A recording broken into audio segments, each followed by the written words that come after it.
Okay, here we go. Now, Bamidbar. There are 5 distinct advantages for the Jewish people staying in the Midbar. Number one, and by the way, the experience they had in the Midbar was never again repeated in history.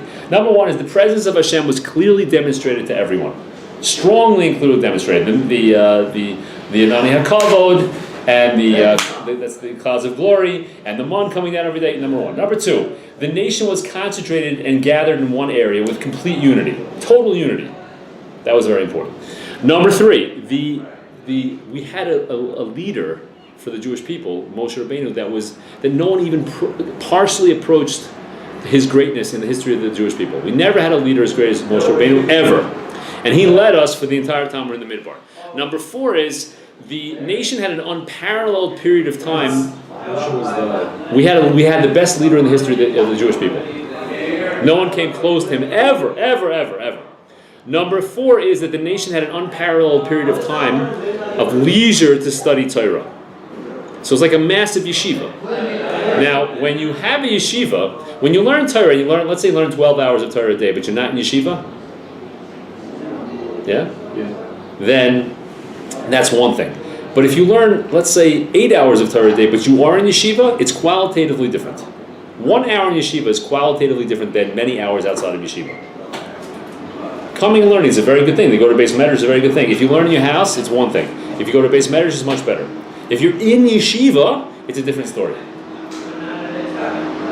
It's an immersion program. You're surrounded by it. It's part of your definition of self. What are you? I am a yeshiva bacher. That's part of the dangers of having phones and other things, because you're not as much in yeshiva now, because you can be anywhere really. It's always like that. The old days, you used to come to yeshiva. You're in yeshiva. If you wanted to go watch a movie or whatever you wanted to watch, you have to leave the yeshiva, the building. You have to actually, but you leave and you return to the yeshiva. You stay there. Anyway, so that was the greatest yeshiva in the history of the world. Was the Midbar. Moshe Rabbeinu was the Rosh Yeshiva, and Aaron HaKohen was the Mashgiach. Great. Yeah, that's what was there to do. There was no farming. You don't have to worry about parnasa, right? What was there to do? All we did was we were learning. It's incredible. That was a gift and a half. The Jewish people started that way. That's built into our national spiritual genes. Yeah, good. Number 5 is that the nation was isolated from the nations of the world and from their influence. That's a very major thing. The nations of the world do not have the same goals as the Jewish people. We are focused on Olam Haba. And therefore, if you're around people that are focused on Olam Hazeh, it is obviously going to distract you from your purpose. They're going to look at you doing certain things that have not much value in Olam Hazeh and say, why in the world are you doing that? Even if they don't say it, it's going to come across. Yeah? So they're going to tell you about all these different details about exercises and reviews for sneakers and violins and cell phones and whatever else there is in the world. Yeah? And you're just like, just give me one, I don't care. How much does that cost? Okay, that looks a good brand, yeah, just give it to me. Don't you want to check it out? Don't you want to read the reviews? Well, maybe I want to spend some time, but I'm busy learning Bava Kama. I'm learning about Metzia, I'm learning Ksubis, I'm getting, I don't have time for that. Well, what are you learning that for? Is it going to give you a degree? It's going to help you with Parnasa? No. So why are you learning it? You get status from it? Well, a little bit, but most people, there's so many people that are such big Talmidei Chacham, won't get much status from it either. So what are you doing it for? Well, I want to know about. What do you mean? Hashem wants a mitzvah. What was that? So if you're around on a regular basis people that don't have the same values as you do, it starts to wear you down. Now, if their values are better than yours, then that's good. If the values are not, then it's not good. Okay, now, so that's 5 distinct advantages. Now, in Mitzrayim, there was a tremendous test. As a matter of fact, even now we have a test. Bnei Yisrael have a tremendous test throughout history. That is the fact that there's an opposition from all of mankind for what we're doing. That was felt the most actually in Mitzrayim, because we were slaves and we were a very small minority. And the fact that they were such a big majority, the population of Mitzrayim was so much bigger than we were, especially when we first went there, it became that their influence became almost irresistible. And we wanted to do what they did. Yeah? But the Jewish people did resist. We kept our names, we kept our dress, and we kept our language.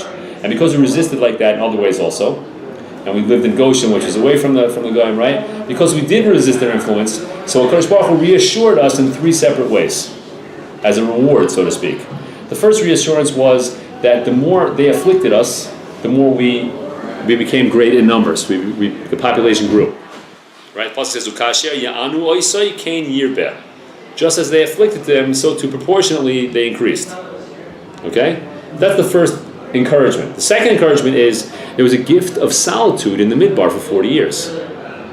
You were so knee-deep surrounded in the influence of the nations, and you fought against them. Now I'm giving you a situation where you'll be Hein Am Levadad Yishklein.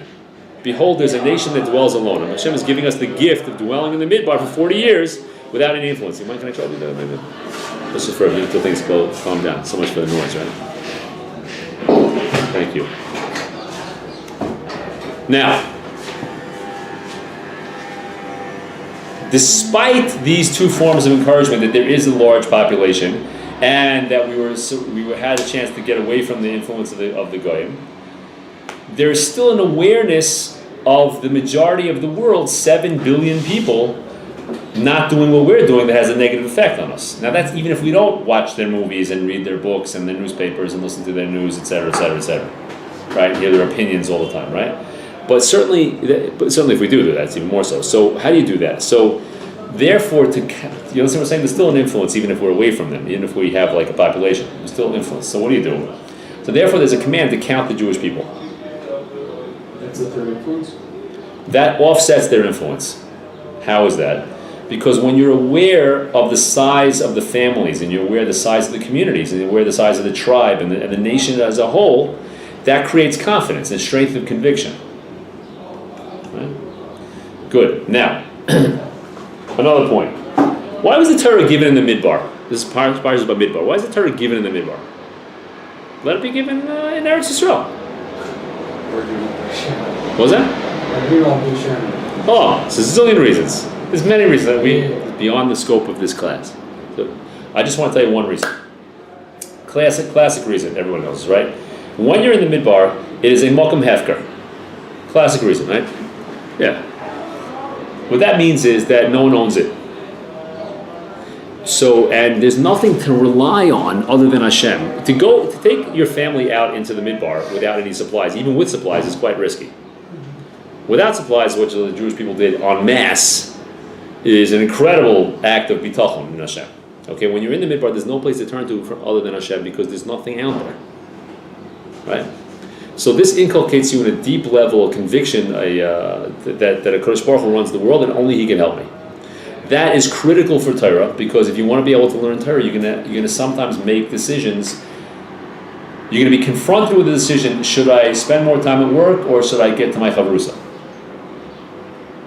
Should I do this physical thing or work on the spiritual thing? So if I don't have enough bitachon, I'm going to think that I will have to do the physical thing. Otherwise, how will I buy bread? How will I pay my rent? Right? So a person has to have bitachon in order to learn Torah. Otherwise, you won't be successful. Yeah. So the only way to do that is to be in a situation where you're in the Midbar, where there's no place else to turn except to Hashem. And then you realize, oh, you're taking care of me, you've taken care of me for 40 years. Good, now you're set for the Torah. Otherwise, you only learn Torah when you have money. When you don't stop, you don't have money, you don't stop learning. There's actually a Mishnah in Pirkei Avos. This is a huge topic, but I just want to mention one thing. There's a Mishnah in Pirkei Avos that says, "Aseh ritzoynoi kiritzoynecha, kidei she'aseh ritzoynecha kiritzoynoi."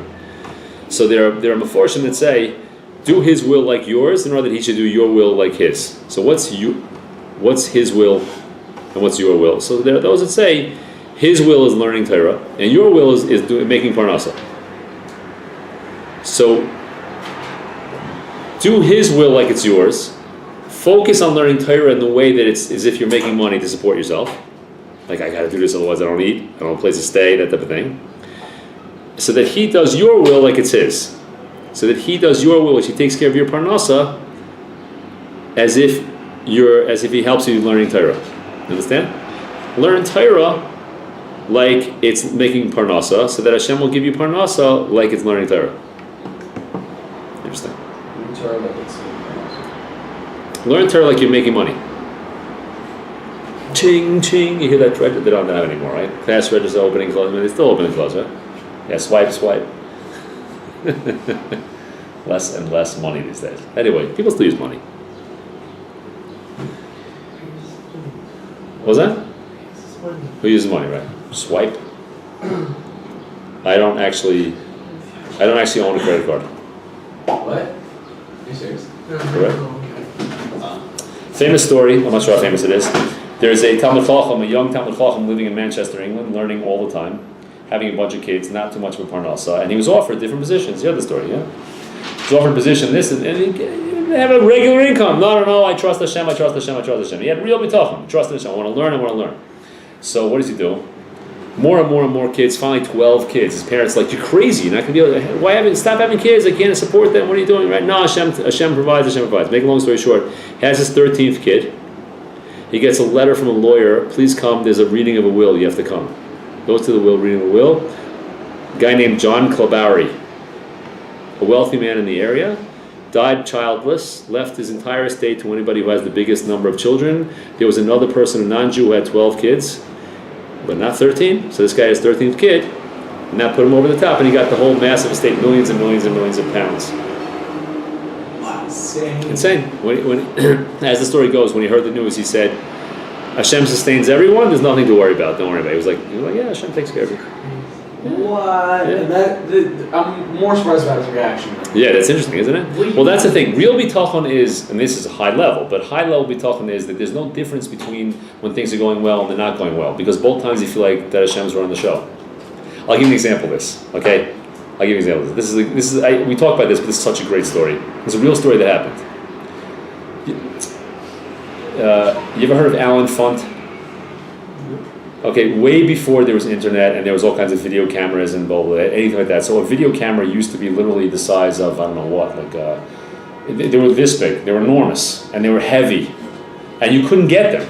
They were only there were no such thing. Eventually started to have VHS, VC cams, whatever, some video cams, whatever, eventually started to have certain of these things where you can, if you wanted to rent them, they were too expensive to buy, but if you wanted to rent them, you have to give a $1,000 credit card deposit. Otherwise, they wouldn't let you rent it because it's expensive. What? Yeah, it was a whole thing. And then you can rent it for a period of time, but they're very strict. There's only a certain number of hours. There's a whole thing. You have to bring it back on time. And it was the whole thing. They give you a credit card, and it was the whole thing. Yeah? So, many years before all this stuff happened, so there was a guy named Alan Funt who used to go out and make these funny things, funny situations in life. All kinds of funny situations. They're all gags. And they would video them, see how people reacted. So, for example, they rigged a water fountain. I remember seeing this when I was a little kid. They rigged the water fountains. When you bent over and pressed it, it sprouted out tons of water, like a fire hose. Not exactly, but so you see people's reactions. Or that people were sitting in an office, like in a new job, and they had things move around the room, like slightly move around, like something in the corner of their eye would just move a little bit. Look at it, and it's hysterical to watch these things. And they have it on a string, whatever. The guy, he moves a little bit. Looks at it again. It was very, very fun. It was before they had any videos at all. This is the only thing that was like this. It was called Smile, You're on Candid Camera. Of course. Candid Camera. Who doesn't know a Candid Camera? Candid Camera. Yeah, no, but a lot of people, you never heard of it, right? Candid Camera? Have you heard of Candid Camera? Smile, You're on Right. Smile, You're on Candid. It's like, Forget all these YouTube channels. They did it right. All these YouTube channels did nothing on Candid Camera. Yeah, it was very funny, So anyway, so there was a flight from Florida, someplace, or to Florida, and Alan Funt was on the flight. And people recognized him. He's already famous. Alan Funt is the guy who ran Candid Camera. So they saw him, and people waiting for something to happen. So two terrorists, actual terrorists, came out with ski masks on, and they said, we're hijacking this plane. And everyone in the plane left. Except for Alan Funt. Wow. It was true. Everyone stopped laughing when they landed in Havana, Cuba. They landed in Havana. They actually hijacked the plane. They landed in Havana, Cuba. When they landed in Havana, they realized, oh gosh, it's not a joke. But the funny thing is, what I'm trying to tell you is, those people felt so confident, they had bitachon, that whatever weird thing happens, it's obviously rigged, that we can just relax. That even in a situation of danger, they were relaxed. That is actually a picture of emotional bitachon. It wasn't correct bitachon, but emotionally, that's what it is. So when a person has real high level bitachon, it doesn't make a difference if things look good or they don't look good, because they know Hashem's running the show anyway. Who cares? You know what I mean? It's sort of like going to a haunted house. It's a haunted house. Now, let's go right on. Now, there's a medrash from this week's parsha that says, from here, the Torah was given with fire, water, and midbar. fire, water, and midbar. Fire is passion, energy. What's that? I like it better already. All right, no, that's good. So you have to, in order to get Torah, you have to have passion and energy. You need energy because Torah is a long haul, and doing mitzvahs is a long haul, right? Water is cool. It stays in one place. It goes this lethargy, laziness. Yeah, you need that for the mitzvahs lo saseh. You need that for taiva. When it comes to taiva, okay, I want to be a little lazy, or gaiva, anything like that. Yeah, you need both for Torah. You have to fire up when it comes to mitzvahs aseh. You have to have energy and fire enthusiasm, and you have to have cooled off when it comes to doing the wrong thing, refraining. I don't want to eat that non-kosher food. I don't want to talk lashon hara, like I cool down. Yeah. Now, but the third one is midbar. This is the critical component. If you just have fire and water, they can become tools of the Yetzer Hara. Because you can use enthusiasm for things that you want for your ego. And you can use laziness for things that you don't want for your ego.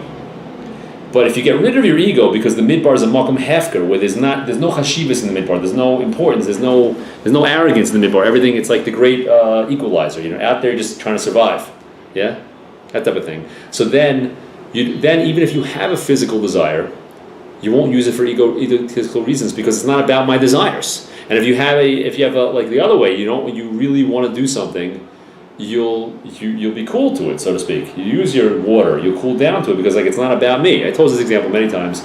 I was married for all of our Shabbat brachos were the previous week, and I was traveling someplace with my wife on the New Jersey Turnpike, and we borrowed a car, and the gas gauge was broken, and they told us when it's at a half a tank, it's at a quarter of a tank.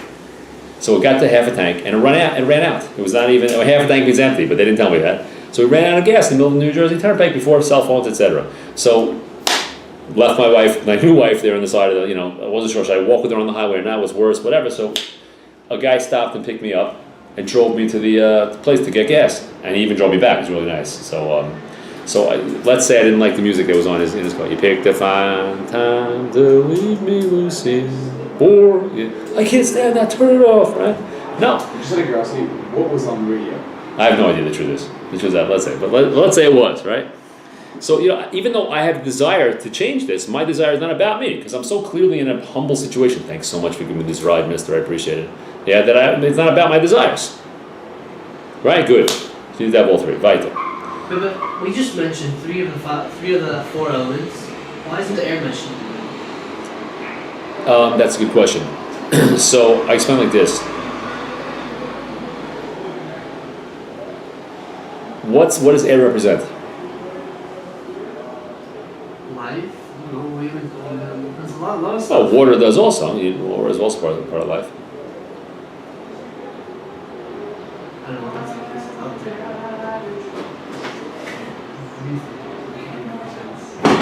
Air? It's the atmosphere. It's invigorating. It wakes you up, but it's not like. It's more of a when you need a break. Not that you need a break from Torah, but when you need to just relax for a few days, so you go to the spot for Shabbos. Catch your breath. Hey, I don't have a good answer for you. It's a good question. What's the other one that you asked? Yes. Why was it? What the other question? There's five. So what other one am I missing? It's four. Four. Come on. So wind is just it's air. You need it, but it's more of it's more something that needs to be relaxing. I feel like sometimes if you put the air too much in the Torah, then you just be totally relaxing. You're like, okay, let's learn it. I don't know, it could be. Ruach usually means emotions. There's different. Reb Chaim Vital has in his sefer talks about midos and how they apply to these four, and he says that air has to do with arrogance. Like when chametz. The reason why something becomes chametz is because the saor makes an air product, and inside the bread it puffs up. So it could be, if that means arrogance, then there's no place for that here. Could be. That's the opposite of midbar, which is a makom hefker. You don't have arrogance. Could be that's what it is. I don't know. Also, I heard a Divrei Torah about Kain and Hevel, how Hevel it means air too. Hevel means breath, yeah, air. Right, Yeah. and it's also like nothing, you can't catch it, you can't use it, it doesn't have a form, and now that we just mentioned these three, where these three can be used to build, to use to grow, to live, and all that, while air, on the other hand, Can't do a thing. yeah, it's just Makes sense. Makes sense. You don't just have. Sorry. There you go. like Yeah, you said, it has no place in these three. Maybe. Yeah. Seems to me. Well, Don't the know. reason we just didn't, if we just had midbar orbit problem, it would just be like, blah. Oh, if you just have midbar hefker, then you don't have any energy. You need the energy of fire. You need to have substance. You can't just be hefker, right? The Torah was given in the most humble place, the lowest of the mountains. It was given on a mountain. As chashivas. You can't just. Okay, now, pasuk base. It's going to take a while to finish this parsha. Okay? Su'u es roish kol adas b'nei Yisrael. Lift up the head of the entire congregation of Israel. L'mishpachosam, according to their families, lift up the head does not mean pick up their head off their bodies. It means count them, right? It's a funny lesson for count. Yeah. Funny way of counting them. L'mishpachosam, according to their families. L'veisavoisam, according to the house of their fathers. B'mispar shemos, according to the number of names. Kol zachar legugaloisam. Every male according to his body, meaning to his according to his head, to his skull, literally. But it means that each person. Now, purposes of counting the Jewish people. Now, of course, they didn't count the Jewish people; they counted shkolim, right? But they didn't count them directly. But what's the purpose of counting? So one of them is to strengthen the Bnei Yisrael and to encourage them, like we said above. That's one reason. Second reason is to demonstrate their eternity. Nothing that's said in the Torah is said for no reason. If it's said, it's not for some temporal reason, some temporary reason. It's always because of some eternal value. So if we're counting them, that means there's eternal value in the Jewish people. Just counting them. Oh, they must be significant forever. I have to know the number forever. Okay? How does counting something make it eternal? Well, when you really cherish something, you keep looking at it, you count it. How much do I have again? How much do I like? I had baseball cards when I was a kid. So I was constantly counting my baseball cards, like arranging them, like looking at them, playing with them. Like, It doesn't mean it's You have a eternal. fortune in it. That means what? It doesn't mean it's eternal. It means you cherish it. Right, that means you cherish it. But if Hashem cherishes it in His Torah, that means it's eternal. Hashem doesn't cherish things that are temporary. He cherishes the eternality about the things that He cherishes. Like, you could say that Avraham Avinu was temporary because he was alive and he's dead, but he's quite alive today. It's just his body died. Has to be that way. Okay, now, so there it demonstrates the chashivas. It also demonstrates that Hashem loves the Jewish people because it's a similar thing. They're similar, but chashivas is one thing and loving is something different. Number 4 is it also encourages each tribe to maintain its count, to maintain its uniqueness. In other words, it's true that all of Klal Yisrael is unified, but we have to maintain our individual flavor of Judaism within our tribes. Now, this doesn't exist today. What? What? Ashkenazim. No, it doesn't mean Ashkenazim is part of it. It doesn't mean that, actually, because there's a mixture. They're unique. It's true, that is true also. But there's a mixture. It means that, it's late. It's have to go. But kids are, Every Shevet keeps their number. so each Shevet should keep their number. That's why they're counted as tribes. And the reason for that is that when Klal Yisrael was to get together, we didn't really see the other tribes. But when we got together 3 times a year for the Shalosh Regalim, for Pesach and Shavuos and Sukkot, then you saw, that's how Dan, the tribe of Dan, that's how they daven. That's how they do chesed. That's how they, not so different, but there's a different flavor. That's how Yisachar does. That's how Zvulun does it. You start to pick up the flavors of the other tribes and see how, that's a totally different flavor. That gives me a recharge. So it shouldn't just be like a multicolored accepting of. Not that you should. It should be a melting pot. Yeah, not that you should be accepting, but like not that you should like just have a little bit of every person's minhag and not really. Have Exactly right. You should maintain your tribe's minhag, whatever. Also, but there was a certain flavor in how they did it that you can learn from each other and adopt those flavors, adopt those present things. The last thing is that not the last thing. Number 5 is that in order to Kol be'asara shchinta sham. The Gemara says every time there's 10 Jewish people in one place, then the Shekhinah is there. 11, there's more Shekhinah. 12, there's more Shekhinah. So every time there's more Yidden, there's more Shekhinah. Counting makes you realize how much Shekhinah there is here. Oh wow, that changes your existence. Like, there's more presence of Hashem, there's more here, it makes you more aware of Hashem. Better be more serious, like this is a much bigger deal. Understand? Now, one last thing. Yeah, the fundamental intention of the stay in the Midbar was to make the nation a disciplined, refined nation. We traveled in formation, right? we were counted like an army counts off and takes roll. Yeah? So it's creating the feeling of military service. See, it's a Haredi opinion, right? Yeah, but it's not a secular army. It's an army of Hashem. Each person felt, therefore, like a soldier in Hashem's army. Yeah, and your service continues throughout your whole life. It's not just like you discharge. That's it. I'm on Miluim now, and it's over. Like no, I mean it's like you're always.